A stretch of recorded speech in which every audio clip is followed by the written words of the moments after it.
Hi, and welcome to the speaker series. My name is Ellie Weisbaum, and I'm an assistant professor at the University of Toronto's Buddhism, Psychology, and Mental Health program. What you're about to watch is an excerpt from my course, Buddhist Perspectives on Current Social Issues, where we invited a series of international guest lecturers to share their perspective on how mindfulness and compassion can inform our approaches to current social issues, both at an individual and systemic level. This series was sponsored by the New College Initiatives Fund, and we really hope that these dialogues can serve to be engaging and informative for the context of your daily life, and that they can help us collectively consider how we can build a more healthy and compassionate society. Thanks for joining us, and enjoy the video.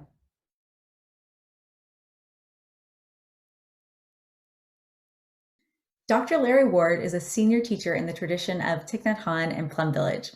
He brings 25 years of international experience in organizational change and local community renewal to his work as director of the Lotus Institute and as an advisor to the Executive Mind Leadership Institute at the Drucker School of Management. He is a passionate and engaging speaker. We're delighted to share this video with you.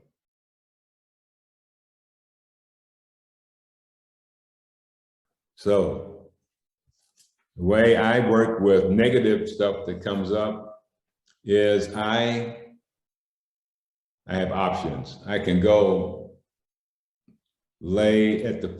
sit down by a tree. I can sit down by a rock. I practice with nature because nature is non-judgmental. I've lived and worked all over the world in many, many places. I've never had a tree turn me down. I've never had a rock say, you can't be here. Or the ocean turned me away. Or the sun not shine on me because of who I'm supposed to be. So learning how to create space in yourself is how I have learned to handle the negative stuff that comes up. So I have enough space in Larry, I can see it. I can look at it, ask myself, where'd that come from? How did that get here? And how can I let it be? And how can I let it go without denial? I don't hide from my pain. I don't hide from my suffering, my anxiety, my fear. And that doesn't worry me because I know how to practice with it. I know how to care for myself in the midst of suffering and confusion. And then find those things. I have one more thought about that. Let it go. You want to find those things that really, really remember there's lots of potential in you that hasn't risen.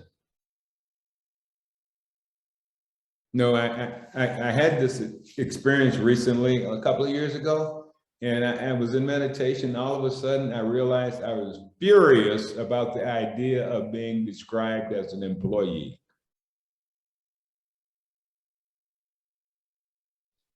Why should that define my life? My life is full of mystery, depth, and greatness. It is not just a function of economics. Nor is it just a function of politics. My life is a function of the cosmos. And what's happening right now across our planet, the resistance you see in the 400 years of the African-American journey, the resistance you see in Ukraine right now,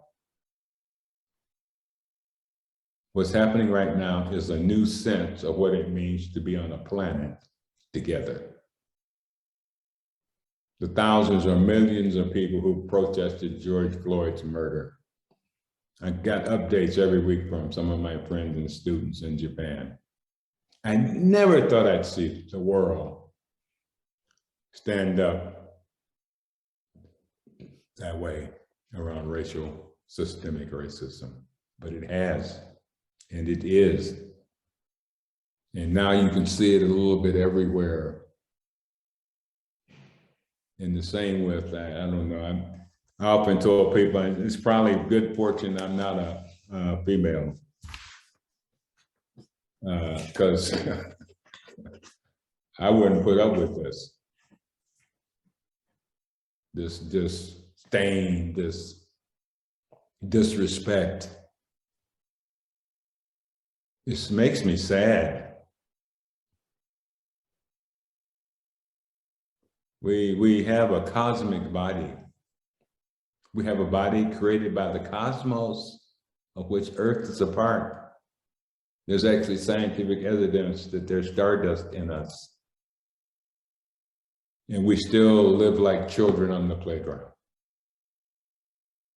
Our magnificence destroyed by immediacy and hypocrisy. So I practice what I practice in the Buddhist path, to be calm, to be stable in body and mind, and to be clear in body and mind about what might be wise at this moment. Don't be afraid of the chaos in the world.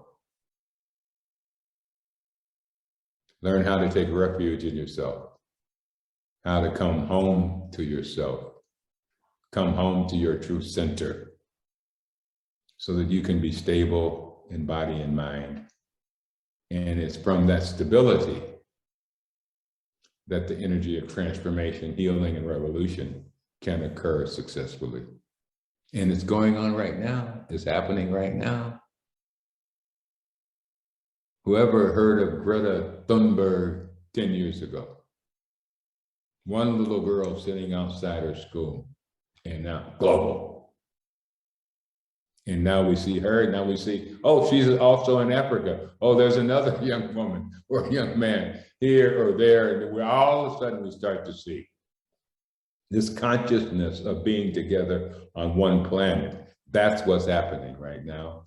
And what's happening in Russia and what's happening in the United States are a rejection of this new reality. Thanks for watching the video. We hope you found it engaging and informative. If you'd like to know more about programming in the Buddhism, Psychology, and Mental Health program, or other public series and events that we have coming up, please check out in the description a link to our website and also more about the speaker in this video. Thanks for joining us.